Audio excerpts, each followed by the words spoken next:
Welcome back to Movies TV Mad. You can follow me on Twitter at Movies TV Mad, and a very warm welcome to Thursday's edition of the DC Universe Daily. Your DC headlines on this Thursday. James Gunn finally confirms that he's directing Superman Legacy. But why did he wait so long to confirm it? We'll get into it. Zack Snyder cryptically announces SnyderCon from the 28th to the 30th of April this year by using Darkseid as the message. Very, very interesting. David Ayer continues to try and push for his Ayer cut to be released and keeps on reiterating the same information. We'll get into that as well. And for those of you who look at my subs and my follows and my likes, both on Twitter and on here, and don't believe me because of that reason, again, you have all got eggs on your faces because James Gunn confirms that Disney and Fox don't have exclusive TV coverage for Batman, and that Batman can be in the Penguin streaming show and any other television show Warner Brothers Discovery or Matt Reeves wants it to. So again, you all look like a bunch of dummies. I said it yesterday. I was right. I reacted to it on Twitter. I was right. And you were all wrong. You see, you're all experts, you see, and you never listen to the expert. What a shame. So if you're not subscribing to this channel, you really should do, because when there's something like that going on, I will put your minds at rest. I said, don't worry. This is not an issue. James Gunn confirms I was right. And probably still, you're going to insist on your own fucking narratives. Never mind. And Shazam! Fury of the Gods has got solid reviews and has got a score around now, about now of 70% on Rotten Tomatoes. Very, very solid. This could be the best reviewed movie that ends up flopping of all time. Very, very interesting stuff. But our main headline today, on this Thursday, on the DC Universe Daily, James Gunn finally confirms he's directing Superman Legacy, and about time too. He's been kind of toing and froing. I might direct it, I might not direct it. We saw Zaslav having lunch with Spielberg several months ago. He was never directing Superman Legacy as much as we wanted him to. But clearly, something was being discussed. Christopher Nolan came over to say hello. They wanted us to see this. Warner Brothers Discovery wanted us to see this luncheon. So something was going on there, maybe nothing. We'll find out in the future. James Gunn basically did a kind of a free tweet thread about the fact that he was confirming he's directing Superman Legacy. He revealed the date of the release of Superman Legacy, which I think is July the 25th, 2025. I could be wrong about that because I can't remember now, but it doesn't matter. He confirmed that that is his late father's birthday. So James Gunn is making this personal. He's making this Superman movie, this movie about this icon, personal. And I'm very, very happy about that. Now, you know I have doubts about James directing this movie, and they're technical kind of queries for me if he's capable of making Superman look good on the big screen, and we'll see if he is or not. Now, he's going to have to pick one of the best cinematographers out there, and he knows it. So it's going to be very, very interesting. Can he show us Superman in a different way? Can he do a Superman that's not totally CGI? Can we have him flying in the way Christopher Reeve flew in Superman the movie, and Superman 2 and Superman 3, not Superman 4, please, not like he flew in Superman 4. That's a no-no. But can we go forward in film today and have a Superman up in the sky where the actor is kind of behind, basically got a kind of a green screen behind him. He's laying on a pole like he was in Superman the movie. Do as much as you can in the camera. Make it look as real as you can in the camera, and just add CGI when you need to. Could this be the way that James Gunn goes at this? Anyway, we continue talking about James Gunn's reaction to confirming that he's directing Superman Legacy. as well as writing it. So as I say, the release date is his late father's birthday, so that's a very emotional thing for him. But he also discussed why he rejected doing Superman over a year ago. He said he didn't have a way in to the character. So I think that's a genuine thing to do, to not do something if you don't know what you're going to do with it, or it ends up going, it ends up ending like shit. But then again, there's people out there, Bryan Singer, Zack Snyder, who did have a way into doing Superman, and it just didn't work out. So now he said about just under a year ago, he then had an idea about Superman and how to do a movie. And he's basing this around Superman's Kryptonian heritage and his Kryptonian biological parents and the Kents. And this is why the film is going to be called Superman Legacy. Do you get it? So here he's explained himself very, very well. I enjoyed reading his thread, and of course I responded to it positively. And I told him what I'll tell you now. I'm not about supporting this director or another director. Yes, I loved Superman Returns. I supported Bryan for most of the stuff he did in that film. I love Man of Steel and BVS. I respect Zack for what he did in those films, but we know it didn't work out too well for him. The reaction to those films was divisive, whether we like it or not. And now I'm going to support James Gunn. Why? Because there's nothing more exciting to me than an upcoming Superman movie. Movies, superheroes, studios, directors, and not a football fucking team. They're not a sporting outfit. We shouldn't just be supporting this side or that side. I love Superman. I have since I was a small boy. I've been boring you about that since the day I launched this channel. So when I hear a Superman movie is being made, whether or not I think the director and the writer can pull it off or not, I'm going to back that writer and director to do it. I'm not one of these people who's going to say, it's definitely going to be good. It's going to definitely be crap. I don't know. I'm not Nostradamus. What I do know is that James Gunn is capable of either getting it wrong or getting it right, but I also think he's capable of getting it right. And I think he clearly has an idea that he thinks he can pull off. And that's good enough for me. So this hugely excites me. So he's finally confirmed he's directing Superman Legacy. But why did he take so long? Why was he toing and froing from this decision? As I just stated earlier, I've given you the reasons, but I think it was a very, very odd situation. And it's clear that Zaslav probably wasn't too sure if Gunn should be directing this movie, despite my queries on James Gunn being able to pull off Superman visually. Why he's directing it is because he's writing it. It's his baby. So some director fucks it up for him. It's him who's going to go down as, the co-chair of DC Studios. He's going to get the blame. He's going to lose his job. So if he's going to get the blame or the credit, he may as well write it and direct it. Once you get him to be, basically James Gunn is the creative lead of DC Universe. It's his creativity. It's his narrative. It's his writing. It's his storytelling. It's his pitches that are going to build up this DC Universe. And Superman hasn't just been tasked in being a film. It's, Superman Legacy, in a way, needs to do something that Superman does very well, which is save things and save people. Basically, not only does Superman have to save DC, it has to save Warner Brothers Discovery. It has to save superhero movies and that genre in general, because none of it is in a good place. I talk about the good old days when superhero movies and TV shows were the trend. Let me give you the different stages of trends. So the first trend is, oh my God, this is the most amazing thing ever.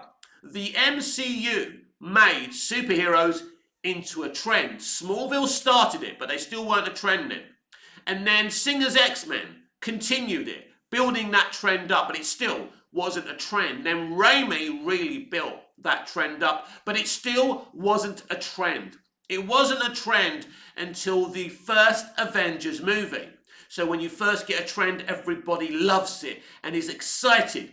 And the second part of a trend is give us some of that, some more of that shit. But here's the bad part, the end part of a trend. Because when people hear another superhero movie has been greenlit these days, do you know what the general audience think? Oh no, not another one of them again. When another MCU streaming show or movie is announced, the general audience, not MCU stands and shills, I'm talking about the general audience, the most important audience in our business. Basically, they're thinking, oh no, not another one of these. So when Superman Legacy was announced, I'm sure the general audience was thinking, oh no, for FF's sake, right? For fuck's sake, not another one of those. So it's up to James Gunn to prove he's not just making another one of those, because that's the general public's opinion. But when the general public hear there's a Penguin show, or a Batman 2 from Matt Reeves, or a Joker 2, Joker Folie à Deux by Todd Phillips, they don't say, oh no, not another one of them. But why? Because they trust those filmmakers and those artists to do a good job, because they already have.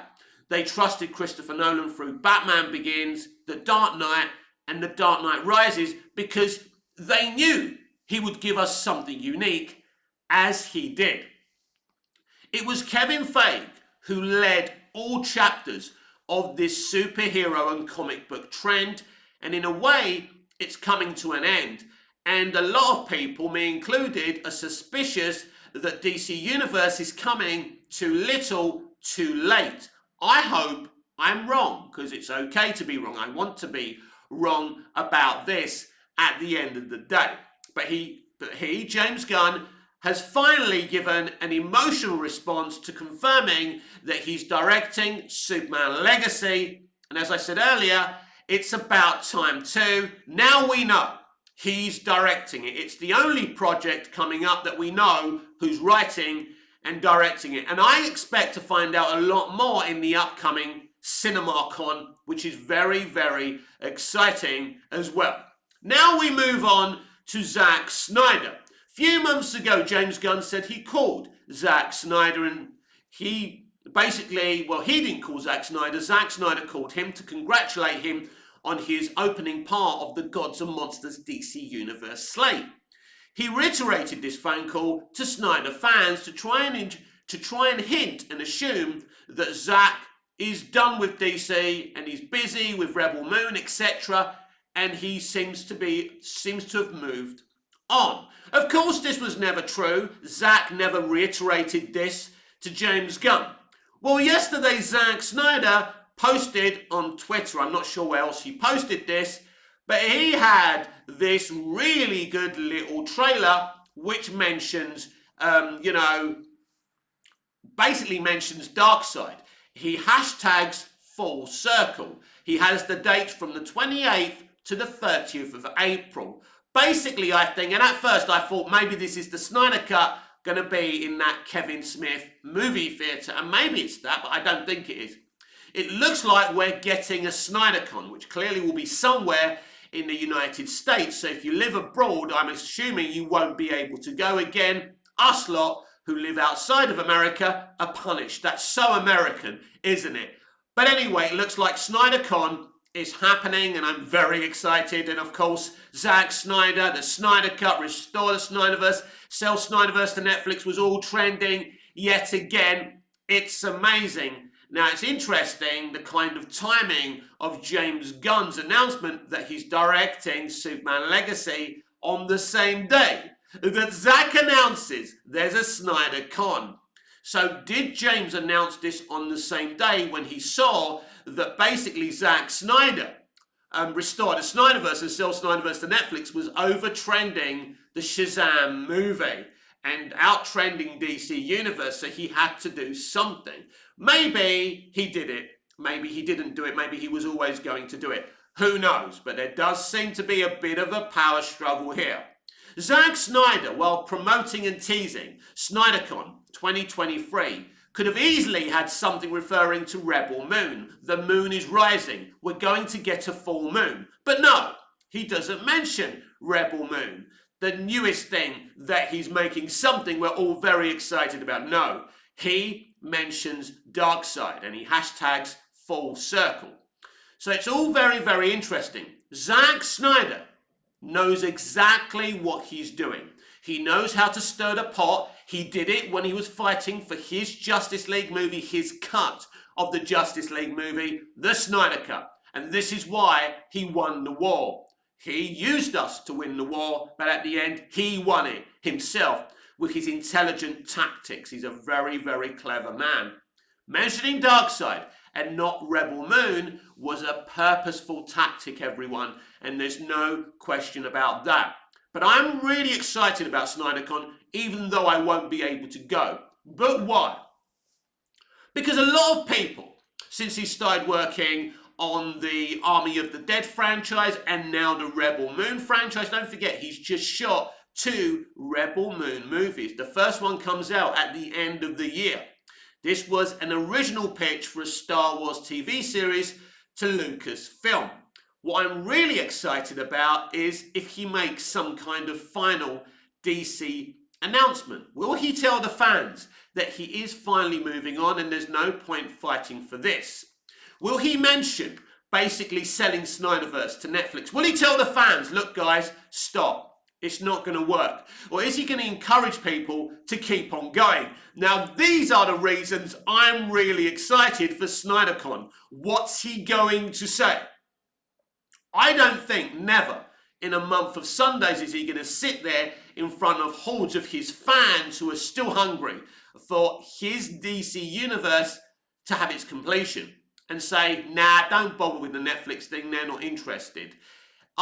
He's going to, look, he takes questions. He took questions last time. He's going to take questions. I'm sure he's going to get these questions, and I'm very excited the way he answers them. One thing I'll say about Zack Snyder and James Gunn, when someone asks them a question, when fans ask them a question, whether they're detractors or being positive, they're always very honest and deliberate with their answers. And this is a very kind of rare quality to have in today's bureaucratic entertainment industry, where most creators are very robotic, overtly political as well. So it's always very refreshing to have creatives in the game who are honest with us, the fans. So that's why I'm really excited. So SnyderCon is happening from the 28th to the 30th of this year of April. Can't wait. I missed the announcement. I did know something was coming, but I didn't want to talk about it until we actually had confirmation from Zack. I wanted to be respectful to him.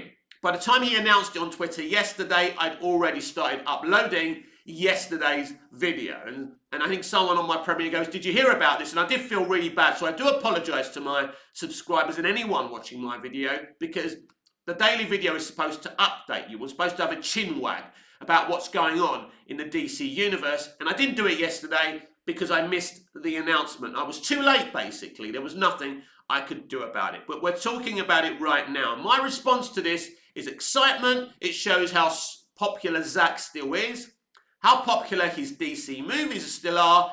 And you know what? Don't give up the fight, because it's not over until Zack says it is. So I await with bated breath to see what Zack Snyder has to say about all of this stuff. It's going to be a very, very interesting SnyderCon. I awoke this morning to find more tweets from David Ayer. He's quote tweeting people. He even defended former Warner Brothers CEO, Warner Brothers Pictures CEO, Toby Emmerich, calling him a good guy. I'm sure David's not doing this because Toby is still there, but he doesn't blame Toby Emmerich for what happened. He reiterated that the movie was handed over to a pop video editing company that re-edited the whole movie, which of course isn't good and isn't the way it should be done. So he's reiterated this. He blames Jeff Johns.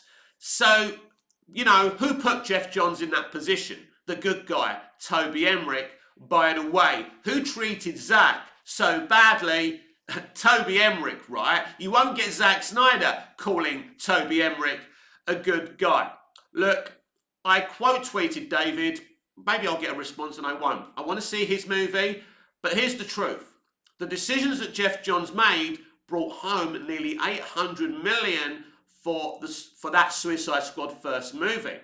First of all, I always said a third movie in a DC Universe extended connected franchise shouldn't have been a Suicide Squad movie, but they did it. And they gave it to a director who wants to write and direct a vision and an idea and a story that he had. He didn't want to be interfered with, and he was. He also spoke on Twitter about, this was a reaction to Batman versus Superman, Dawn of Justice, and, the divisive reaction to that movie.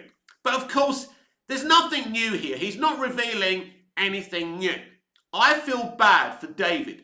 David was collateral damage in the fight between Zack Snyder and the studio.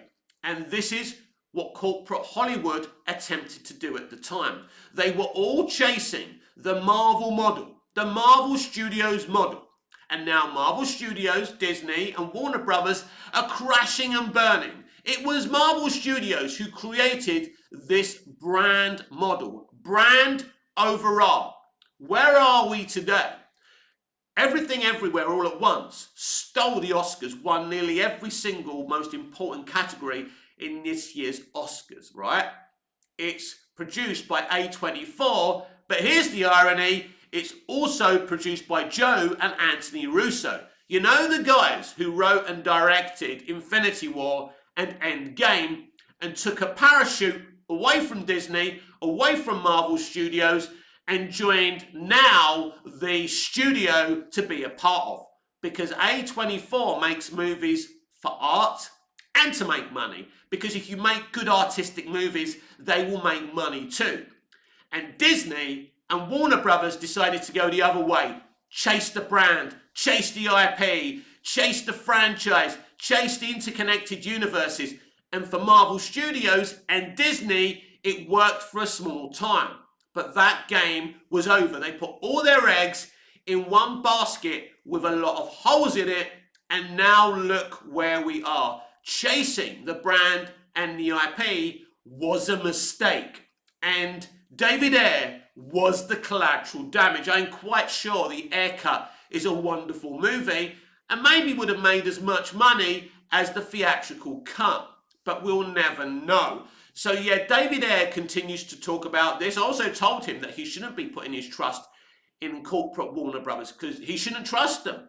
They've obviously promised him that eventually his movie will be released. What I think David should do, and this is very, very sad, because I want to see that movie and I understand why he's fighting for it. What happened to him was wrong.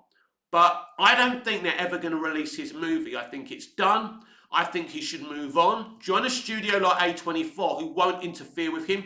On Netflix, he's already worked with Netflix. He needs to move on from the Suicide Squad. It's sad. It really, really is. What was done to him was absolutely wrong. But he said his piece. He's got nothing new to reveal. He's got every right to talk about this on Twitter if he wants to. He doesn't have to move on. This is not me saying, oh, move on, David. I'm not bored of this subject. I think it's a very intriguing, fascinating subject. Part of one of the worst moments in Hollywood history.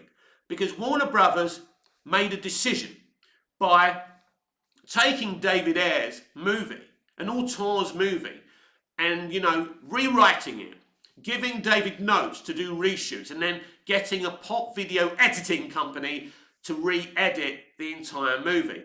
It's a disgrace, and all because they decided to chase the brand of Marvel Studios, and they failed. Warner Brothers were famous for having auteurs and making art, which automatically would make money as well. Field of Dreams, JFK, I could go on. In fact, I don't know if Field of Dreams was made by Warner Brothers, but like films like JFK, that's literally investigating the John F. Kennedy assassination through art. And it's beautiful. And that movie compels me still to this day. Robin Hood, Prince of Thieves.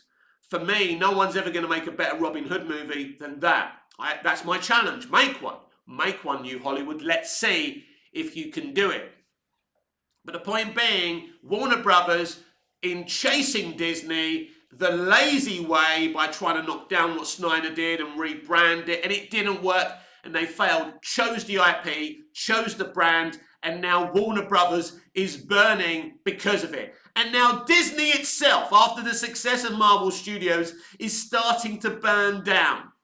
Disney Plus isn't working. They've just cancelled Willow. Their plans are not working. The Mandalorian that I adore is also losing ratings, and a bit of a controversial third episode that went away from Mando himself. I found it intriguing and interesting, and clearly, Jon Favreau has a plan here. It'll be interesting to see what he does with it. But basically, corporate Hollywood has made all the worst decisions in the past 10, 15 years, and now they're burning because of it. Now, A24, a little studio, has come along, and all of a sudden, that is becoming successful.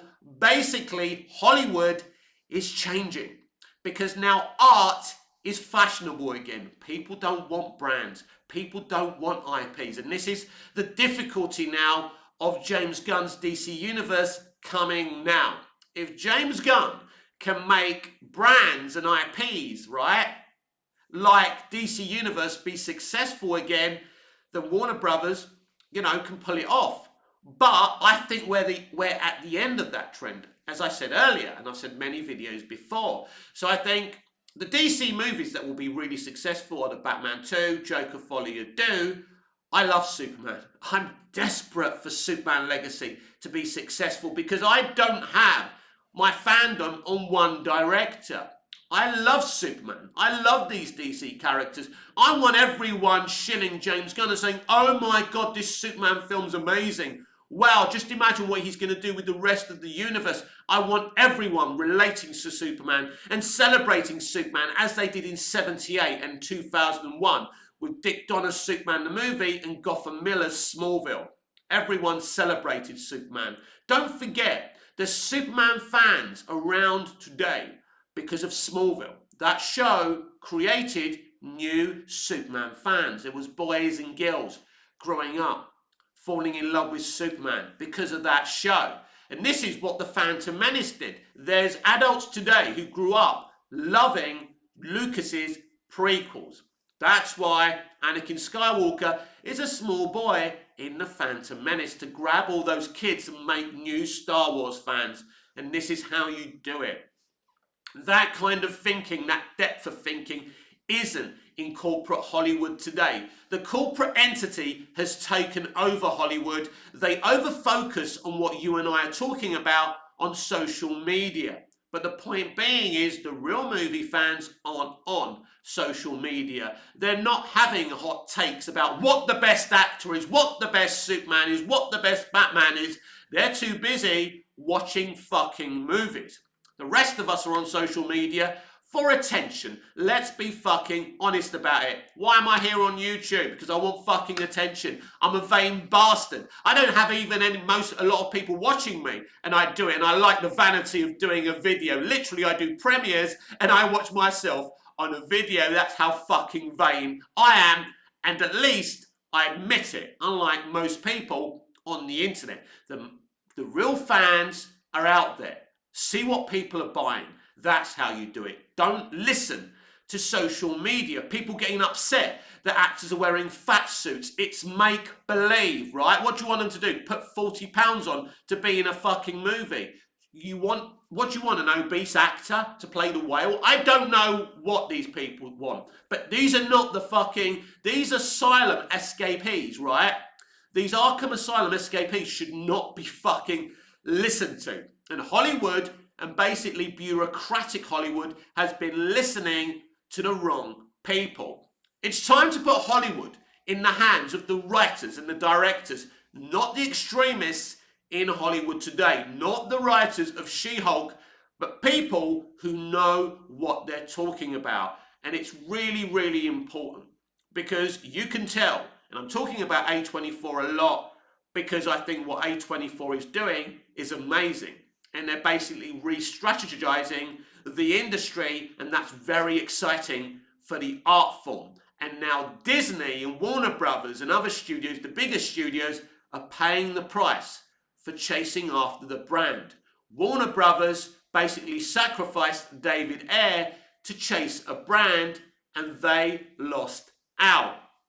And so, as no surprise to me, yes, Disney and Fox don't have exclusive rights to basically make and show Batman television media. This won't stop the Batman being in the Penguin if that's what Matt Reeves and those showrunners want. There's nothing stopping that from happening. All that bullshit chat, I told you it was wrong, I was right yet again. So I just thought I'd mention that just one more time. I was right. Start taking advantage of my fucking knowledge and experience. And finally today, Shazam! Fury of the Gods is getting very, very good reviews, as I told you it would. One of those reviews was from me, a very positive review, but this doesn't change what the box office could and will do. Now, that's a good question. Will it? Will positive reviews get a few more butts in seats? Well, it's Thursday today. I think it's out in most countries today or tomorrow. I'm very intrigued by what the final domestic and global box office this weekend for Shazam! Fury of the Gods would be. And will it be the #1 movie in the world? Will it be the #1 movie in America? That's also a very interesting thing, because that is the real problem it may have. Because maybe by Monday, Shazam! Fury of the Gods won't even be the #1 box office movie. This has been Movies TV Mad, Thursday's edition of the DC Universe Daily. Please like, share, subscribe, hit the notification bell so you never miss this beautiful perfection, and I'll see you again in the next video. Till I see you again, goodbye, au revoir, auf Wiedersehen.